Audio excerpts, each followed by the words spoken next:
दोस्तों नमस्कार। मैं हूं संजीत कुमार और आप देख रहे हैं बिहार टीचर न्यूज। दोस्तों आज बात करेंगे विशिष्ट शिक्षक बनने के बाद आपको क्या फ़ायदा है, कितना रिटायरमेंट मिलेगा, कितना दिन नौकरी के बाद कितना पैसा जमा होगा और पैसा जमा होने के बाद आपको पेंशन कितना मिलेगा। इन सारी बातों की जानकारी हम आपके साथ शेयर कर रहे हैं।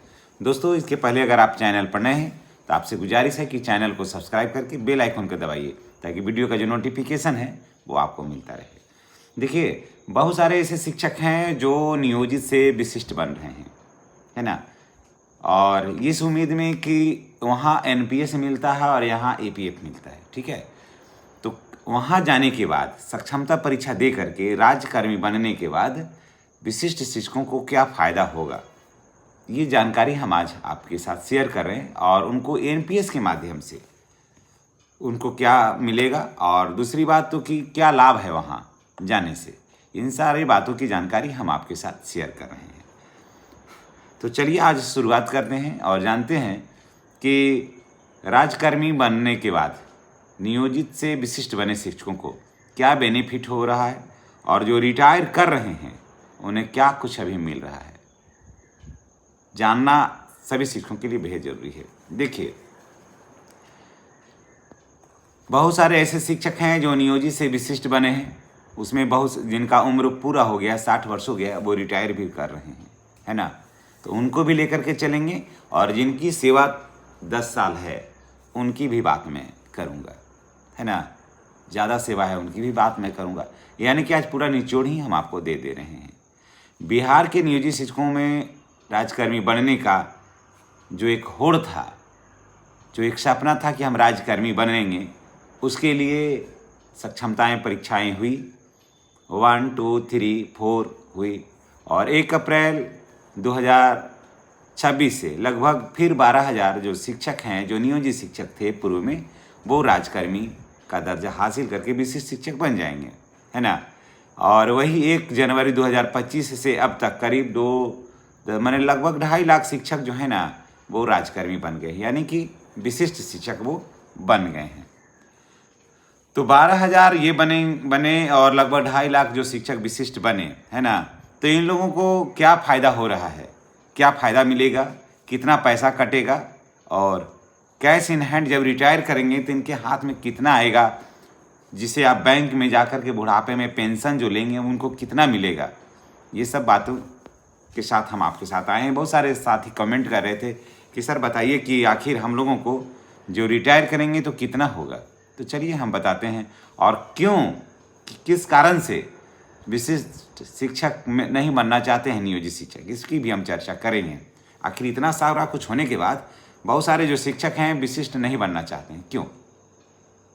ऐसा नहीं है कि बेवकूफ़ लोग बैठे हैं उधर, ये बात नहीं है, क्योंकि वो लोग जानकारी ले करके बैठे हैं, वो सारा कुछ तौल लिए हैं तराजू पर, अनुभव के तराजू पर वो लोग तौल लिए हैं। अब देखिए मुख्य खबर की तरफ आते हैं। बिहार में नियोजित से विशिष्ट बने राज्यकर्मी के लिए जो दर्जा दिया जा रहा है वो 1 अप्रैल से हो जाएंगे ये लोग। और 1 अप्रैल से जब फिर से 12,000 लगभग राज्यकर्मी बनेंगे तो क्या होगा। अब देखिए स्थिति क्या है। अभी कई शिक्षक जो हैं वो राज्यकर्मी बनने के तुरंत बाद सेवानिवृत्त हो रहे हैं, क्योंकि उम्र सीमा सबसे बड़ा फैक्टर कि उम्र सीमा उनका 60 वर्ष है। अभी 62 वर्ष अभी चर्चाएं हैं, अभी हुआ नहीं है। चर्चा है कि 62 वर्ष होगा लेकिन अभी हुआ नहीं है। इसके कारण उम्र सीमा और सेवा अवधि पूरा होना है और ऐसे शिक्षकों को एनपीएस से के तहत लाभ मिल रहा है। कारण कि जो विशिष्ट बने तो भले ही 2 ही वर्ष या 2 महीना ही रहे तो उनको मिला एनपीएस का लाभ, है ना। 2 ही मिला, जो भी मिला सो मिला, है ना, जितना जैसा पास किया मिला उनको। अब एनपीएस का जो लाभ मिला तो एनपीएस क्या है और कैसे काम करता है, थोड़ा इसको जान लेना अति आवश्यक है। देखिए इसमें एनपीएस जो है राज्यकर्मी बनते ही सभी शिक्षकों को एनपीएस का लाभ मिला या मिलता है या मिलेगा, जो भी पास करेंगे। 2 तरह की स्कीम अभी चलती है, एनपीएस और ओपीएस, ओल्ड पेंशन स्कीम और एनपीएस जो है अभी वर्तमान में से जो न्यू पेंशन स्कीम के तहत जो आच्छादित हैं। कुल राशि का, इसमें जो है कुल राशि का 60% एक मुश्त निकाल सकते हैं। जितना आपका पैसा जमा है उसका एक मुश्त 60% आप निकाल सकते हैं। और 40% पेंशन खरीदना अनिवार्य होता है। जी हाँ, 40% जो पेंशन है वो खरीदना अनिवार्य होता है। यह पेंशन शेयर मार्केट पर आधारित होता है। लगभग 5 से 7% सालाना इस पर रिटर्न होता है। समझ रहे हैं? हम लोग कहीं लगाते हैं, किसी लोन लेते हैं तो वो होता है 12%, लेकिन यही हमारा पैसा जब वहाँ हम लगाते हैं तो हमें कितना मिलता है? 5%। समझ रहे हैं ना बात को? उसी से अगर आप पैसा लीजिएगा लोन के तौर पर तो वो काटेगा 12%, और वही बैंक जहाँ पर आप पैसा जमा कर रहे हैं और उसी बैंक में हमारा पैसा रहेगा तो वो देगा हमको 5%। सोचिए, तो 5% की दर से सालाना आपको रिटर्न मिलेगा। जितना पैसा होगा उतना। 5 लाख रुपया जमा करेगा तो 25,000 रुपया, है ना। 1 लाख रुपया जमा होगा तो 5,000 रुपया सालाना, साल में। अब देखिए कितना मिलेगा पेंशन। अब ये बताते हैं कि कितना पेंशन मिलेगा। जमा राशि कितना है, मासिक पेंशन में कितना मिलेगा। अगर आपका 1 लाख रुपया जमा है तो आपको 300 रुपया आपको पेंशन मिलेगा। अगर आपका 1 लाख रुपया जमा है एनपीएस में तो आपको 200 से 300 रुपया मिलेगा। 250 रुपया ज़्यादातर उम्मीद है कि अधिक से अधिक कम कर दिए 300 रुपया, 250 रुपया आपको मिलेगा। 200 से 250 रुपया। अगर आपका 10 लाख रुपया जमा है, समझ गए, अगर आपका 10 लाख रुपया जमा है तो अधिक से अधिक आपको 12 से 1300 रुपया मिलेगा। अगर आपका एनपीएस में 10 लाख रुपया जमा है तो आपको 1200-1300 रुपया मिलेगा, या अधिक से अधिक खूब मिलेगा तो 1500 रुपया मिलेगा। वहीं अगर 25 लाख रुपया जमा है तो आपको 7,000-8,000 रुपया के आसपास आपको मिलेगा। 7,000-8,000। शेयर मार्केट का स्थिति बढ़िया रहा तो 9,000 रुपया भी। 25 लाख रुपया जमा रहेगा तब। अगर आपका 30 लाख रुपया जमा, मान के चलिए आपका अगर 50 लाख रुपया जमा है तो आपको 10 से 12,000 रुपया सालाना आपको मिलेगा, जब 50 लाख रुपया जमा रहेगा तब। ठीक है। अगर आपका 1 करोड़ रुपया जमा रहेगा तो आपको लगभग 18,000 से 19,000 रुपये के आसपास आपको मिल सकता है। समझ गए? इतना राशि आपको मिलेगा अगर उतना जमा रहेगा तब। फिर से इसको समझ लीजिए। मान लिया कि आपके पेंशन खाते में 1 लाख रुपया जमा है तो आपको 200 से 250 रुपया महीना मिलेगा। जैसे मानते हैं कि कोई ऐसे शिक्षक, ऐसे समझ लीजिए, कोई ऐसे शिक्षक रहे जो बन गए विशिष्ट, फिर रिटायर कर गए। समझ गए? तो एक बार में मान के चलिए कि उनको 10,000 रुपया जमा होता है ना। तो 2 साल जमा किए, 2 साल जमा हुआ उनका, है ना। तो 2,40,000 रुपया, तो 2,40,000 रुपया जमा हुआ तो उनको 300 रुपया आसपास मिल सकता है। वही अगर 10 लाख रुपया जमा रहा तो उनको 1,500 से 1,200-1,500 रुपया उनको मिलेगा। अगर 25 लाख जमा रहा तो उनको 7 से 9,000 रुपया के बीच में मिल सकता है। अगर 50 लाख रुपया जमा रहा तो उनको 10-11,000 रुपया के आसपास उनको मिल सकता है। अगर 1 करोड़ रुपया जमा रहा तो 17-18,000 रुपया के आसपास उनको मिल सकता है। मासिक पेंशन माने प्रति माह पेंशन उनको इतना मिलेगा। अब चलिए थोड़ा आगे बढ़ते हैं, सेवा पर आ जाते हैं। कम सेवा करने वालों के लिए बड़ा नुकसान है। जिनकी सेवाएं कम हैं उनको बड़ा नुकसान है इसमें। जैसे 1 साल सेवा करने वाला का कुल जमा मान के चलिए कि 1 लाख रुपया है ना। 10,000 के तो 1,20,000 रुपया के रखिए, तो 1 ही लाख रुपया रखिए, तो पेंशन मिलेगा इनको 200 रुपया।